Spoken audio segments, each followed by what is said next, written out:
Welcome to r/ProRevenge, where Karen gets a taste of her own medicine, hopefully. If you're new here, please consider hitting that like, that subscribe, and maybe that notification bell. Thank you very much to the members of our channel, it truly helps out. And with that being said, let's get straight into today's stories. Much love, guys. And our first story is from unique username 504, Me and Karen, a love story. Just kidding, Karen is a total B, but buckle up because here is my novel. My husband and I are in our late 30s and child free. Some people on child free said I should post here too, so enjoy the saga. My husband and I have been saving up for almost a decade to move to a tropical paradise. About 2 years ago, we bit the bullet and moved to our dream location. Housing here is super expensive, like Hawaii prices, so all we could afford was a half duplex. It is beautiful when on the water, with places for our boat. Unfortunately, Karen, Billy Bob, the boyfriend, and her 3 gremlins live in the other unit. Set up, there's some period of time we just went for a week here and there, but we live here full time now. The entire duplex was owned by an older gentleman who rented out both sides. The sides do not match at all. One side is a 5-bedroom, 3-bath, the other side of the duplex is a 2-bedroom, 1-bath. We bought the 5-bedroom. On our side of the property, we have 90% of the backyard, a gazebo, and dockage, about 150 since it's on a corner. The other side has a small backyard, patio, and maybe 15 feet of dockage. The rental leases say the renters are entitled to their specific backyards, but there were no fences or anything, so all the renters shared the entire backyard. After we bought the house, Karen immediately tried to throw a weight around that they expected to continue with that privilege. I told her if she asked politely, we would try to accommodate her. She thought this meant she could use our backyard whenever she wanted. The party incident. One day my husband and I are enjoying some drinks outside when a delivery truck shows up to set up a giant blow-up thing in our backyard. I asked Karen what the fuck she thought she was doing, and she said it was her kid's birthday. Then she had the gall to say it was a family and friends only event, so we had to stay inside our house. Not wanting to be a total arsehole and ruin some little girl's birthday, I told Karen after this she had no access to our backyard. Period. Karen shrugged and kept setting up the party. During the party, a drunk adult wandered into our house, which shocked us all. I said Karen's house is the other side, and he said, oh, Karen said she owned the whole property and to use whichever bathroom was available. I directed him to Karen's bathroom, and soon after she came storming into our house, screaming about how dare we make her look bad to her friends, and how selfish we are, we couldn't even spare one bathroom. She said we didn't deserve all this space with just us. I told Karen to get the hell out of my house or I would be calling the cops. She finally left and the party wrapped up shortly after. The backyard remodel. After the party incident, we decided we needed to clearly define the backyard and build a fence. While we were spending the money, we decided to update the patio, put in a fire pit and an outdoor kitchen. While the contractor was on site, nosy Karen had to come investigate. Since the fence would be the last thing built, I was vague and just stuck to telling her about the patio update. You could see her face light up because of course in her mind, what's ours is hers. When the workers started on the fence, Karen came out screaming for the work to stop. I went outside and told the workers to keep working and told Karen to butt out. Of course, in true Karen fashion, she called the cops. What happened next was hilarity on my part after explaining to the cop that we were building a fence on our property and the landlord, of which Karen did not know about it. When the cop gave Karen a stern lecture, I thought her head was going to explode. She went back into her house and slammed the sliding door so hard it sounded like something cracked. We got our fence and I thought that would be the end, but of course not. The boat incident. One day, Billy Bob entered the picture, and he was much a terrible neighbour as Karen. He would throw cigarette butts and empty beer cans over our fence for disrespecting his woman. I didn't know Paradise had trailer trash, but Billy Bob is the epitome of the stereotype. Billy Bob has a boat, a 30-foot fishing boat to be precise. Of course, that side of the duplex only has 15 feet of dockage. Since we have so much dockage and only one boat, we rent out the other dockage spots as month to month. People come and go, so if we don't receive rent from them by the end of the month and the boat disappears, we think nothing of it. We had a renter who tied up their boat on the property line, but Billy Bob wanted to park his boat and needed that space. Karen and Billy Bob posed as us. We were out of town, told the renters to be gone at the end of the month, and then parked Billy Bob's boat on the dockage. I found out about it weeks later because the renter left a nasty review on the rental site we use. They said we were rude and went back on the verbal agreement to let them stay for 3 more months. I was like, what the fuck is all this? After a phone call, I quickly put 2 and 2 together. I called the cops who told Karen and Billy Bob they need to move their boat or it would be towed. The equivalent of it anyway. Karen and Billy Bob started screaming that the boat is fully on their property, then changed to no one can own the water. True, but a seawall is deeded. That we are liars, and at some point Billy Bob punched a cop and went to jail. I felt bad for the cops, so took them all snacks the next day with a note apologising for neighbour drama. I ended up winning my small claim suit against them for lost rental income, but of course haven't seen a dime. I eventually convinced the dockage renters to come back and give them a few months free as compensation. Final revenge. If you've made it this far, congratulations, get ready for a juicy justice boner. So with the collapse in market, we were trying to figure out what to do with our savings when a perfect opportunity opened up. The landlord who owned both properties was in desperate need of some cash and was tired of managing the property from 2,000 miles away, because of course Karen is a Karen and called him weekly for every little thing. His only stipulation was we let the poor single mum, who has been his renter for 8 years, finish her lease, which is up in July. Since we just have money, we were trying to invest, and because now we get to control our neighbours, heck yeah, we jumped on that. Since we didn't need a realtor or mortgage, and an inspection had just been done a year ago for the old landlord to refinance, everything closed in just under 2 weeks. Karen was aware of a change of ownership. We registered the property under an LLC, but didn't know who until 8 days ago. I went over to Karen's house and knocked on the door. Karen answered with a, "What the fuck do you want, cunt?" I smiled, handed her our landlord information and sweetly reminded her rent was due by Friday, but she could just hand me the check if that was easier. I've always heard descriptions of people's faces turning white, but this was the first time I actually seen it. I told Karen that we're honouring her lease until the end of July, but afterwards she had better make plans to move, because we intend to remodel it before the next tenants moved in. Bye bitch. Edit. A lot of people misunderstood the beginning. Let's call our side of the duplex Duplex OP. The other duplex is Duplex Karen. We purchased Duplex OP. After we bought it, Duplex OP was no longer a rental. Both Duplex OP and Duplex Karen were for sale independently, but we only had the money to buy Duplex OP. Duplex Karen is still a rental because it never sold. Now we own both Duplex OP and Duplex Karen. Duplex Karen is still a rental, Duplex OP is still not a rental. When we made property improvements to Duplex OP, it was ours and not a rental. Our next story is from Arsin Biblo 12. Several years of harassment caused her to lose her job and her kids. This is my first post ever, so apologies if it's not up to standards. Long time lurker on this site, so I figured I might as well tell my story. Here is some backstory for you. Several years ago, my mum was dating a nice man with 2 kids. My younger brother and I liked the boyfriend himself, but his kids were another story. His kids were entitled jerks, they always got what they wanted, constantly stole our toys and were generally a nuisance to be around. I always tried to be a better person, but my brother and I would constantly get into arguments with them due to their pettiness. They weren't even the worst part of the relationship. The boyfriend's ex-wife was. From my perspective, I felt she was the type of person that if she couldn't have him, nobody could. She made my mother's and our lives hell, constantly filing false complaints about our side of the family, generally pointing at my brother and I. From harassment to claiming I had stolen the son's toys, which was the other way around, and going after the boyfriend claiming he was an unfit parent. Several times she tried to ruin any plans we'd come up with. For example, after spending months planning a trip to New York, last minute she blew a fuse and demanded we cancel the trip so that she could take her own trip with them. We had already gotten written agreement from her. One time, she even demanded the older son and I visit a family therapist. After pointing all the blame on me, I told my side of the story. It resulted, without the therapist fully implying, that they agreed I was in the right and them storming out of the room. Among many other reasons, even after my mum and her boyfriend had gotten engaged, the ex-wife was one of the biggest reasons why mum had decided to call off the engagement. The harassment and drama was just too much for us. It broke her heart to do so, but she made us the priority and got us out of that situation. A few years after the breakup, my small family and I were living happily.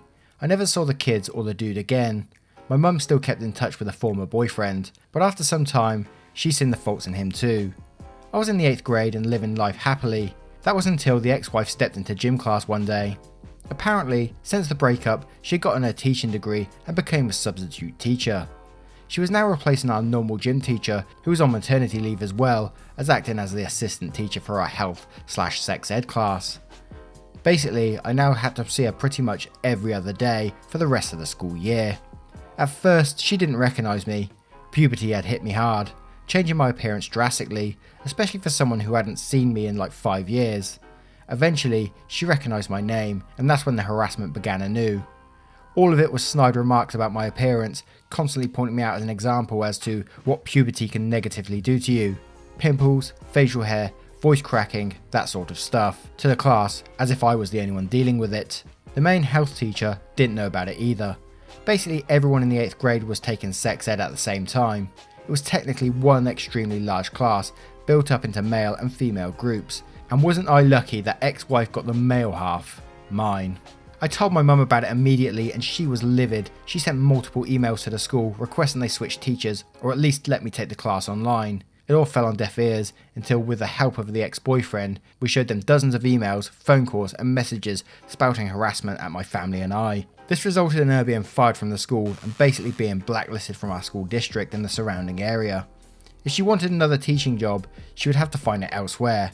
This resulted in a major legal battle between her and the ex-boyfriend because she had tried to move out of the state with the kids without his nor the court's permission. Apparently she lost custody of the kids and had to go back to her old job. Don't know what it was. All in all, it was an interesting experience. We cut all ties with that entire family after the whole ordeal and went on with our lives. I'm now a sophomore in college, waiting out the lockdown in my state, while my mum still hasn't had a long-term relationship since then, mostly sticking to online dating. One of them turned out to be a pedo, but that's a story for another day. But she's happier than she's been in a long time. Thank you for reading. As stated before, I've never done something like this, so I apologise for any issues. I thought you might enjoy a new story during these trying times. Our next story is from Jeremy R. Cook. EK chopped down my tree. Cost her £500,000, $700,000. It's been 2 years and I can finally post about this. This is juicy, so get ready. Background information: we live in an old and big manor that's been split into 3 attached houses. The houses are about 150 years old and were built around 5 giant sequoias, which are about 200 years old. In the UK, giant sequoias are very rare, and the 2 in our garden upped the house price by about £60,000. We live next to 2 really nice neighbours, one young couple and one old couple.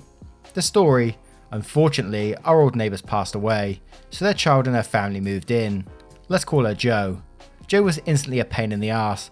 We had been sharing chickens with the previous neighbours, and Jo agreed to keep sharing them. However, on her nights she would constantly forget to put them away, so we would have to check them every night anyway. One night her little brats thought it would be funny to open our personal duck pen in the night, which leads to a mass slaughter. Later, the chickens went the same way.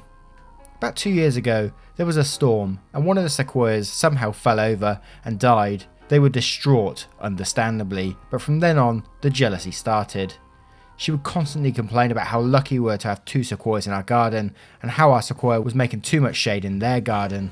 It wasn't. Anyway, we just thought it was Jo being a pain. There were a few dry threats like they will chop it down, or maybe the next storm will blow it down, until we came back from a holiday to France to find a huge 6-metre stump and nothing else. I mean, how the fuck do you get rid of a 100-foot tree in like 2 weeks? 2 of our old British oak trees have been crushed as well. Mum and sisters were crying, my dad was red in the face, and we had no evidence Jo had done it. She claimed that there had been a storm and she had to get rid of it. We had a security camera in the front of the house, but you can get in the back if you go through a few fields. We then were given an £8,000 bill for damages to her property and to have the tree chopped up, and removing the wood alone would have been a small fortune. We had lost all hope and 2 weeks had passed when my dad came running in from the front garden. We put up a wildlife camera a few months ago and had caught everything.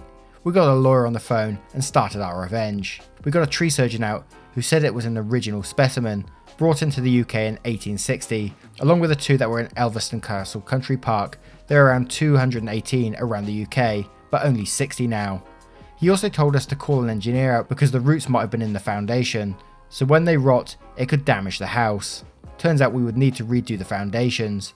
Then we took Jo to court and sued them for damage to property, trespassing and lots of other smaller claims.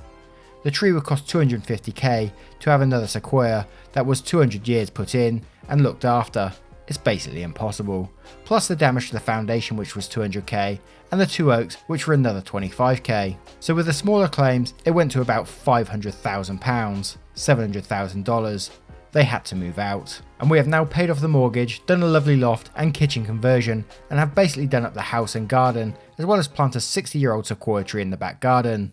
We also had our kitchen counter and table made from old sequoia. We now have a lovely family living next to us who we share chickens, ducks, and pygmy goats with. They're very nice and I make a fortune babysitting their kids. Sorry for the essay. Edit, many of you wanted to hear about the court case, but she didn't stand a chance. As soon as we revealed the footage to her and her lawyer, she gave up. The people who cut the tree down gave us the countertops for free, as a sorry. They were truly sorry. The neighbours had a second home, so they sold the house and moved back to their smaller one. We feel bad for the old neighbours, but we do visit their graves because they were like family. I can't show the footage of the wildlife cam, sorry, but I can show the footage we got of hedgehogs. Didn't know where to put it, so I put it on r/or. Here's the link. Also, there was a storm, but the sequoia was unharmed. That's what the video showed. Our next story is from Alex, and a bunch of numbers. Woman damages my mum's car and blames my mum. Her corrupt cop boyfriend covers it up and ruins both of their reputations. I don't know if this counts as pro-revenge or not, but I thought it's pretty funny and they got what they deserved. This post is super long, so I have a TLDR at the end. For some background, I live in a predominantly white suburban town in New Jersey and my family is Asian. Although the town is alright for the most part, it is not really a secret that some of the townspeople are really racist. One of the neighbours, let's call him Anthony, is a retired police captain from another town, but he is friends with my town's police chief. My mother is a first generation immigrant, and although she's fluent in English, she has a pretty thick Asian accent. A couple of years ago, my mum went to visit one of her friends on the other side of town. My mum had parallel parked directly in front of her friend's house, which is at the bottom of a small hill.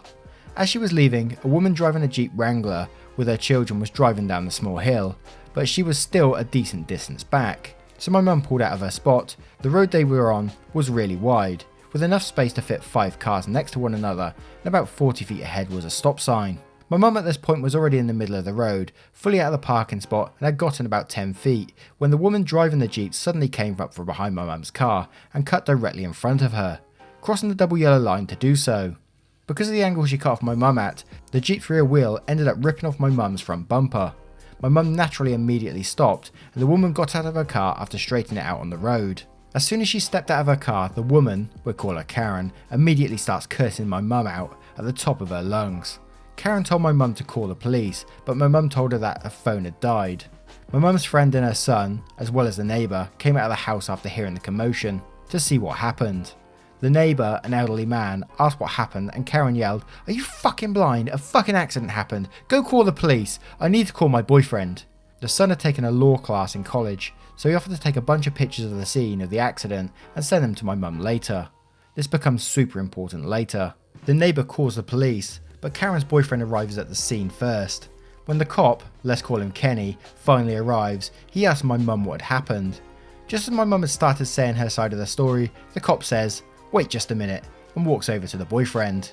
As it turns out, the boyfriend, we'll call him Sam, was a cop in the town who was pretty popular with the kids in the middle schools since he was occasionally visit to talk about things like DARE and other things in assemblies. Sam was off duty at the time, so he was able to come over when Karen called him. As soon as Kenny saw his bud Sam, he immediately went to go and talk with him rather than with my mum or with Karen. They discussed for a little while and afterwards sent everyone on their way.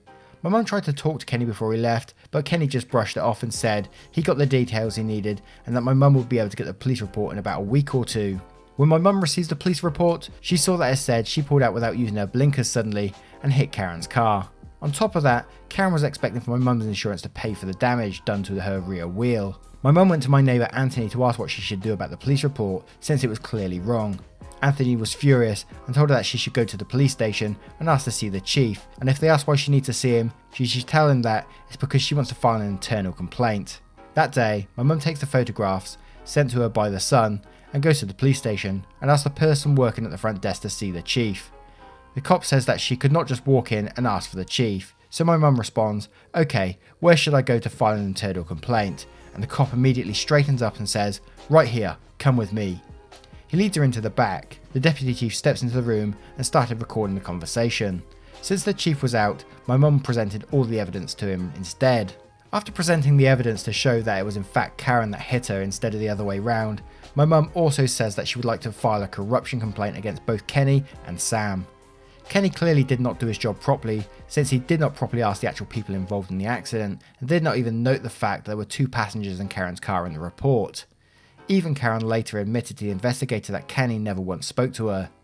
My mum even threw in a racist card for good measure, saying maybe Kenny wouldn't listen to her and brushed her off because of her thick Asian accent. Sam meanwhile had interfered with the investigation, despite not being at the scene of the crime during the time of the accident. Deputy Chief says he will start an internal investigation and will see if anything needs to be done.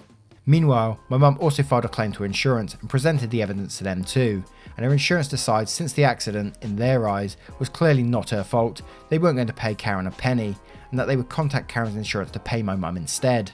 A lot of internal, bureaucratic investigational bullshit happened, including interviews with Karen, my mum's friend, and the friend's neighbour. About a month's passed and an officer comes to our house to tell my mum that Kenny had been punished, but there was not enough evidence to punish Sam, and he just wanted to know if there were any other concerns she had. Since Karen seemingly had not done anything to further warrant any action and the damage to the car was paid for, my mum said that there was nothing else. This is the fun part. 3 days after the officer came to our door, a letter came in the mail for a court hearing.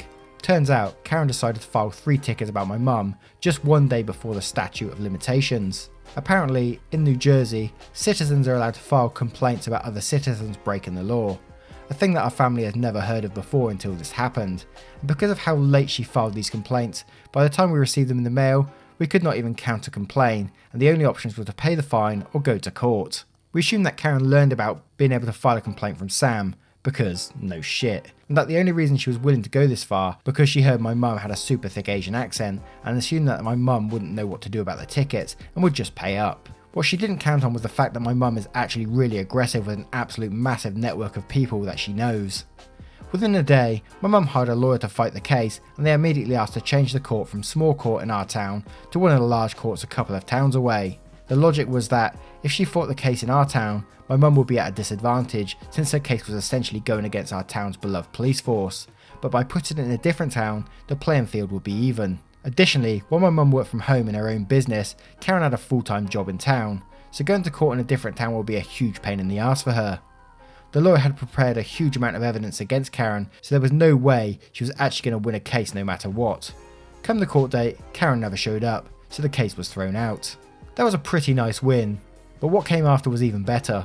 Since my mother and sister have a lot of friends in town, the story of Karen and Sam doing this shady bullcrap got out really fast. Soon, half the town had heard about it, and suddenly Karen and Sam went from 2 favourites in the town because of Sam's reputation to 2 of the most underhanded and nasty people. Sam stopped getting invited to school assemblies and Karen was ostracised in her kids' school's PTA. Anthony also ended up talking to the police chief in private, and we found out although Sam was not officially punished, he was severely reprimanded by the chief. And what a story to end on.